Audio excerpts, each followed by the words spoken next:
কিরে কি হয়েছে? এরকম করস কেন? ঘুমাস নাই কিছু না আম্মা, ওই যে ঘুমাসতেছে না। কেন? ঘুমাসতেছে না কেন? কি সমস্যা তোর? আমার বল নাই আমার ঘুমাসতেছে না, এবার বুঝছো? আমার বলে পাঠাও আমার কাছে। 1.5 ঘন্টা যাবত বোর্ডারে দেখি না, যাই বইয়ের চেহারাটা দেখে আসি। হ্যাঁ না আমি আইতাছি। এই বেটা কই যা চা দে।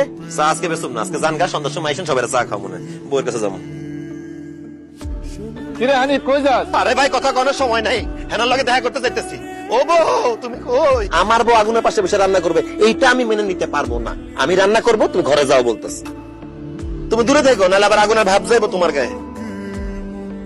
আল্লাহ ইয়া রহমানুর রহিম, এটা আমি কি দেখতেছি? হ্যাঁ তুই রান্না করতেছিস? খুদা রে আল্লাহ, তুই বোর এত দরদ বুঝিস, আমার দরদ তো বুঝিস না। আজ 3 দিন 4 দিন ধরে আমি বলতেছি যে আমার শরীরটা ভালো না, আমার একটু ডাক্তারের কাছে নিয়ে যা, ওষুধ পানি দে, সেই সময় নাই। ওরে আল্লাহ রে আল্লাহ, এইসব দৃশ্য দেখার আগে আল্লাহ তুমি আমার মাথা টাটা ফেলাই ডালা কেন? কইলাম তো আমি তোমার সারা বিদেশ যাবো না, যাবো না, যাবো না। ঠিক আছে, তোমার বিদেশ যাওয়ার লাগবে, আমি এক্ষুনি আমার আব্বার লোকে আমগো বাড়িতে চলে যাবো। তোমার মতন একটা ভাদাইম্মা বউ পাগল লোকের লোকে আমি সংসার করতে পারবো না। আমি আমগো বাড়িতে গিয়া 2-1 দিনের মধ্যে তোমার তালাকনামা পাঠাই দেব।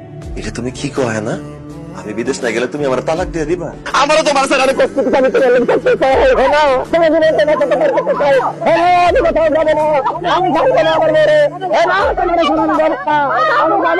কাল কেন তুই বাড়ি থেকে গেলি বিদেশ যাবি বলে? তুই বিদেশ যাস নাই? না আম্মা, আমি আমার হেনারে ছাইরা বিদেশ যাইতে পারি নাই আম্মা। বিশ্বাস করো আম্মা, আমি এয়ারপোর্টে ঢুকার পর আমার ভিতরটা কেমন জানি হাহাকার করা শুরু করছে। আমি যেই দিকেই যাইতেছি, যার দিকেই তাকাইতেছি, সবাই আমার হেনার মতো লাগতেছে। জানো আম্মা, ইমিগ্রেশন পুলিশ 2টা বাইরে গিয়ে আমি কইছি হেনা কি করো, দিছে আমার ধমক। এরপর আম্মা আমি যখন বিমানে গিয়ে বসছি, আমার কানে শুধু চিৎকার আসতেছে।